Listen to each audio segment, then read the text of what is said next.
Hello guys, स्वागत है आप सभी का मार्केट का मिजाज के आज के एपिसोड में। तो चलिए कर लेते हैं कल के लिए मार्केट का विश्लेषण और कल मार्केट में क्या होने की है पॉसिबिलिटी, इसे हम लोग समझ लेते हैं। तो कल की मार्केट की डायरेक्शंस को समझने के लिए मैं आप लोगों को लिए चलता हूँ सीधे अपने डेटा एनालिसिस शीट पे, जहाँ हम लोग देखते हैं कि कल के लिए जो मार्केट पार्टिसिपेंट्स हैं उन लोगों ने कौन सी पोजीशंस बनाई हैं और बड़े प्लेयर्स का मार्केट को लेकर के कल क्या दृष्टिकोण है। तो आइए सीधे चलते हैं अपने डेटा एनालिसिस शीट पे और यहाँ आकर के हम लोग सबसे पहले एफ के पोजीशंस को देखते हैं। तो एफ की फ्यूचर में अगर पोजीशंस देखें तो शॉर्ट्स की जो पोजीशन है उसमें कोई भी बदलाव नहीं है। एफ अभी भी बड़ी शॉर्ट पोजीशंस कैरी कर रहे हैं 1,88,841 कॉन्ट्रैक्ट्स, लेकिन यहाँ पे साथ साथ में एफ ने आज थोड़ा सा लॉन्ग भी बिल्डअप करा है 8,460 कॉन्ट्रैक्ट। तो ये लॉन्ग बिल्डअप एफ ने शायद इसलिए करा है, जहाँ तक मेरा अनुमान है कि एफ अपने कुछ शॉर्ट पोजीशंस कवर करेंगे। जैसा कि मैंने अपने पिछले एपिसोड में भी बताया था कि इस एक्सपायरी के बाद एफ अपने शॉर्ट पोजीशंस या तो रोल ओवर करेंगे अगले मंथ के लिए या तो फिर कुछ शॉर्ट्स कवर करेंगे। और अगर एफ शॉर्ट्स कवर करते हैं तो मार्केट में डिप से बाइंग आती रहेगी। तो इसी के अकॉर्डिंग मेरा ट्रेड प्लान होगा। अब अगर फ्यूचर के अलावा एफ की ऑप्शंस की पोजीशन देखें तो ऑप्शंस में आज एफ की कोई पोजीशंस नहीं है। अपने सारे पोजीशंस आप यहाँ देख सकते हैं एफ ने क्लोज करा है। जितने भी पोजीशंस यहाँ से यहाँ तक एफ ने इस वीक में बनाए थे वे सारे पोजीशंस एफ ने क्लोज करा है। इवन जो पिछले वीक में एफ ने पुट बाइंग करा था उस पुट बाइंग में से भी कुछ पोजीशंस क्लोज करा है और नेट अब इतनी पोजीशंस जो है एफ की पुट बाइंग में अभी भी बची हुई है।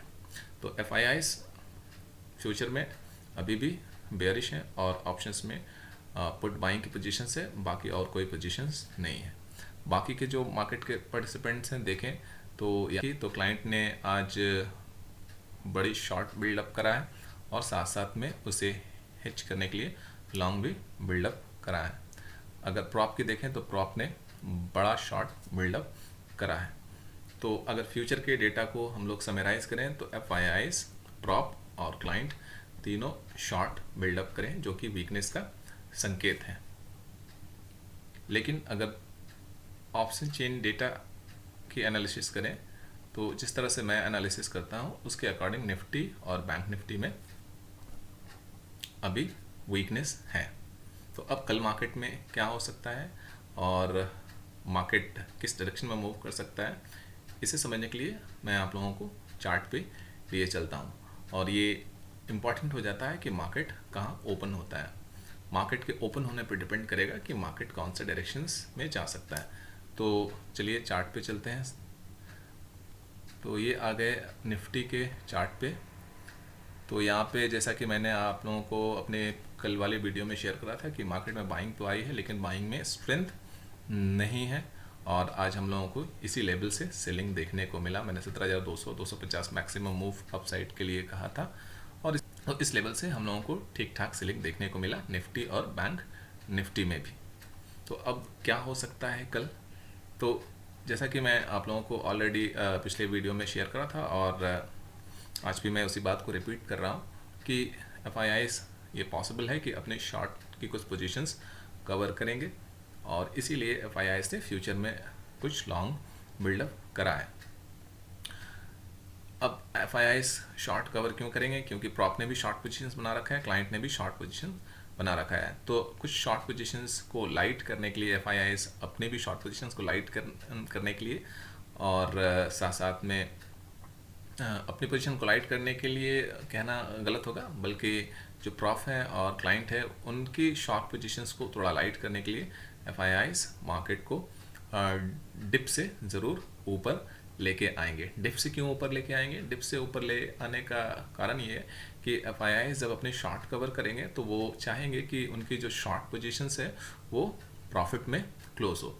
तो मार्केट अगर गैप डाउन ओपन होता है इस लेवल के आसपास, अगर मैं निफ्टी की बात करूं तो निफ्टी इस लेवल के आसपास 16,900 या 16,850, तो 16,900 या 16,850 के आसपास मार्केट अगर ओपन होता है, यानी कि बड़ी गैप डाउन ओपन होती है, और जैसे ही बॉटम पे हैमर कैंडल बनता है तो यहाँ से FIIs अपना शॉर्ट कवर करना शुरू करेंगे।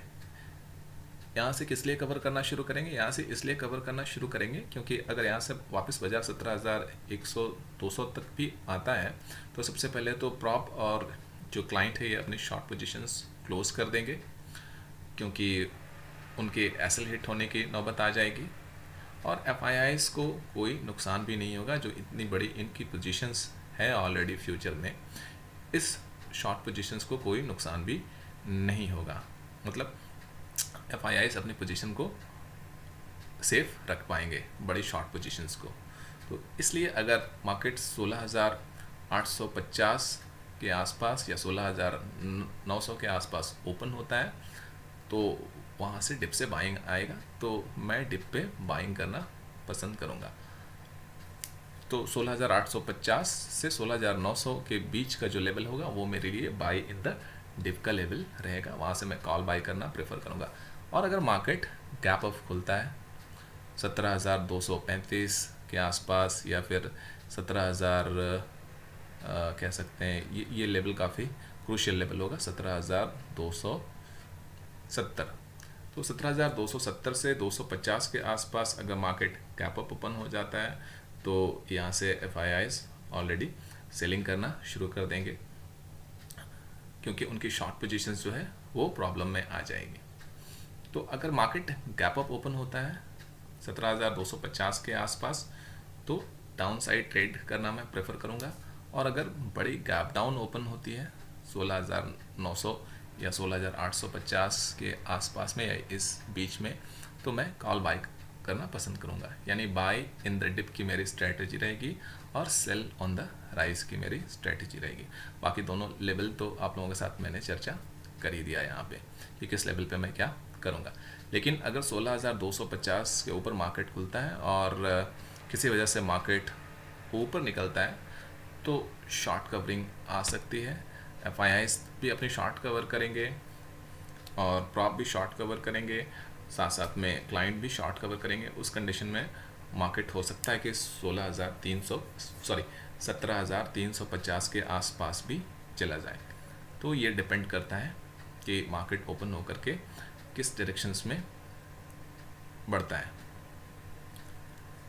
बैंक निफ्टी में अगर देखें तो बैंक निफ्टी में भी आज ठीक ठाक सेलिंग हुआ है, लेकिन अगर इस लेवल के आसपास बैंक निफ्टी, यानी कि अगर बैंक निफ्टी 38,900 38,900 के आसपास अगर बैंक निफ्टी ओपन होता है तो बाय इन द डिप की स्ट्रैटेजी रहेगी मेरे इस लेवल पे। अगर यहाँ पे कोई हैमर कैंडल बनता है 5 मिनट के टाइम फ्रेम पे और टारगेट होगा इस कैंडल का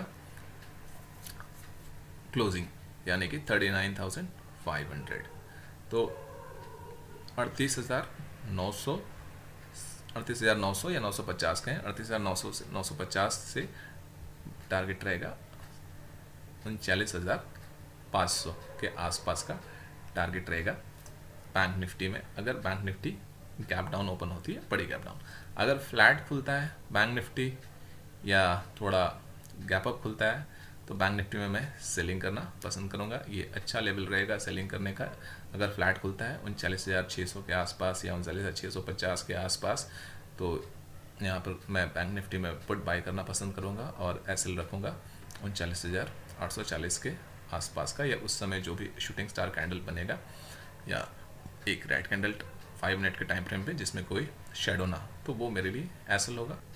और प्रॉफिट बुकिंग का जो लेवल रहेगा वो लेवल रहेगा ये हैमर कैंडल के लो के आसपास, यानी कि 39,100 के आसपास मैं प्रॉफिट बुकिंग कर लूँगा। तो ये रहा मार्केट को लेकर के कल का विश्लेषण, और ये रहा मेरी ट्रेडिंग स्ट्रैटेजी और ट्रेडिंग प्लान। साथ साथ में मैं एक बात ये भी क्लियर कर देता हूँ, जो हम यूडी डेटा बेसिस पे एनालिसिस करते हैं, इसके साथ साथ हमें लाइव मार्केट में भी डेटा को देखना ज़रूरी होता है, क्योंकि कई बार जो बड़े प्लेयर्स अपनी पोजीशंस को क्लोज कर देते हैं और अपोजिट डायरेक्शन में पोजीशंस बना लेते हैं।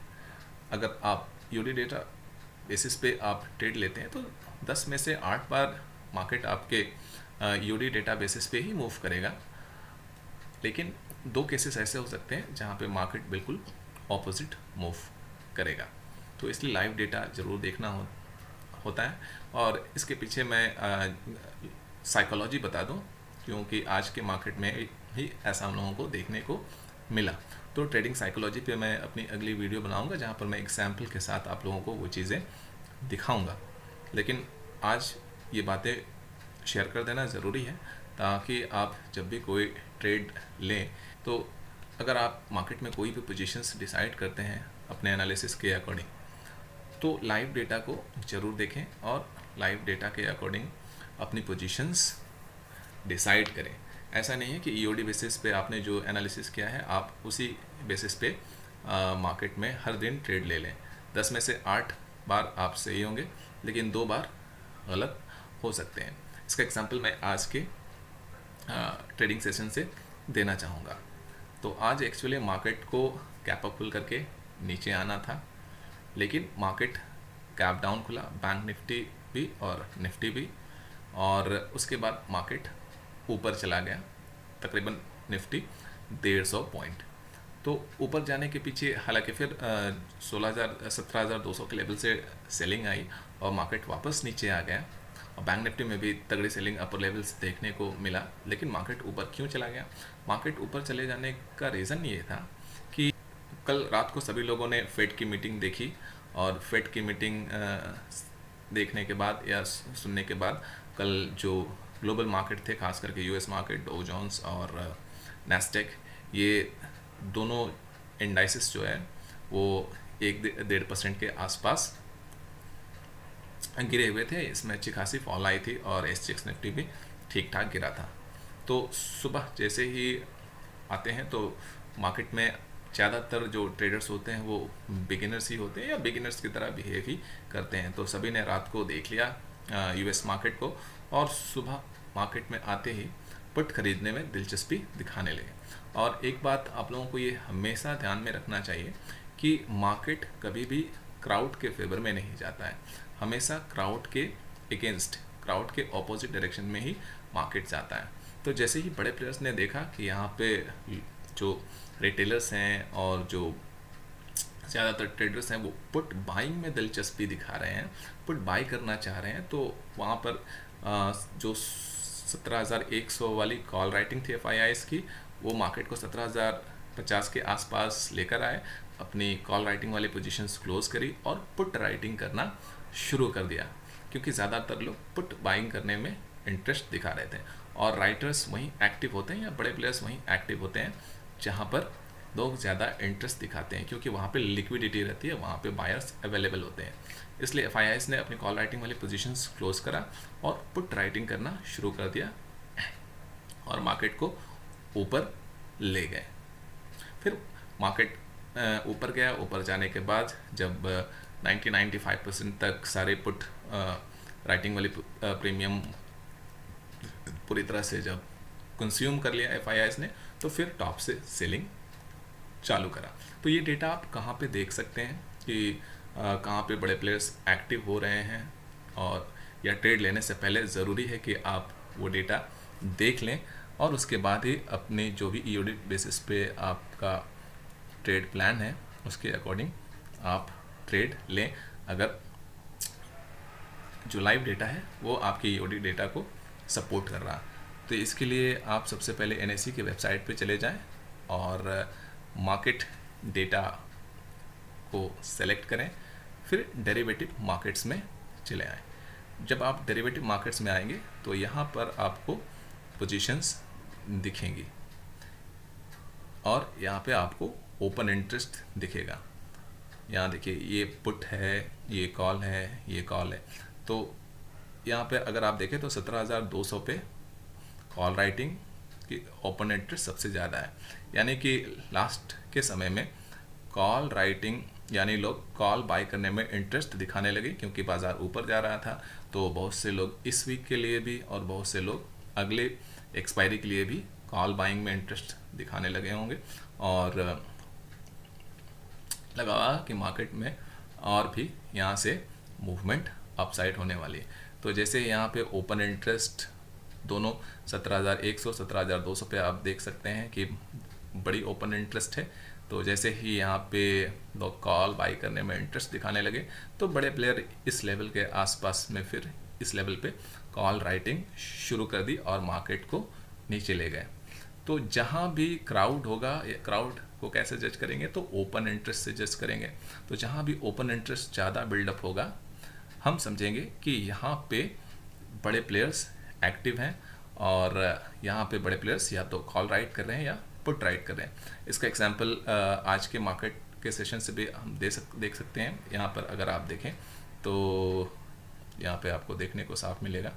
ये देखिए यहाँ पे हम लोग, मैं आपको दिखा देता हूँ, तकरीबन 12 बजे मैंने ये रिकॉर्ड करा और अगर आप यहाँ पे देखें तो ये पुट है, दोनों पुट 17,100 17,000।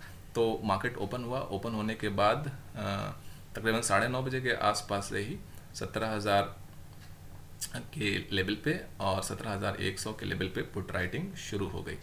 कैसे शुरू हो गई, तो यहाँ पे आप देख सकते हैं। अगर ओपन इंटरेस्ट देखें यहाँ पे आकर तो काफ़ी यहाँ पे आपको बड़ी ओपन इंटरेस्ट देखने को यहाँ पे मिलेगा। एक मिनट मैं आपको यहाँ दिखा देता हूँ। ओपन इंटरेस्ट आप यहाँ पे देखें तो ये 17,100 पे 3,76,208 और 17,000 पे 3,33,000।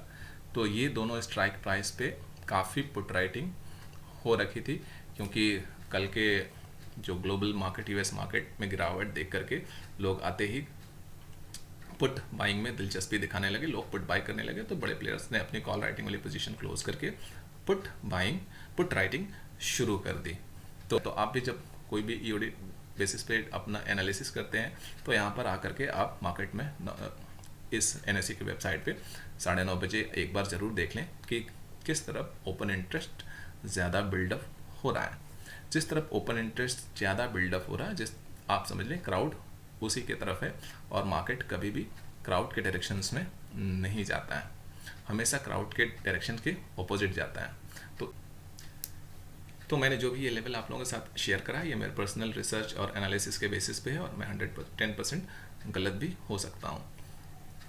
कृपया से कोई बाइंग या सेलिंग टिप्स ना समझे। मार्केट में ट्रेडिंग या इन्वेस्टिंग करने से पहले अपने रिसर्च और एनालिसिस जरूर करें और अपने फिनेंशियल एडवाइजर की सलाह जरूर लें। अगर आप चाहते हैं कि मैं ओपन इंटरेस्ट पर डिटेल में वीडियो बनाऊं तो आप कमेंट बॉक्स में ओपन इंटरेस्ट लिखिए।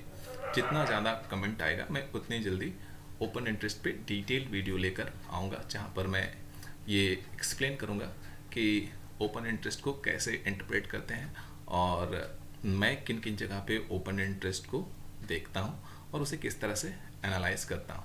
तो बस आज के लिए इतना ही, दीजिए मुझे इजाज़त। मिलता हूँ मार्केट का मिजाज के अगले एपिसोड में। तब तक के लिए keep trading, keep learning, bye bye.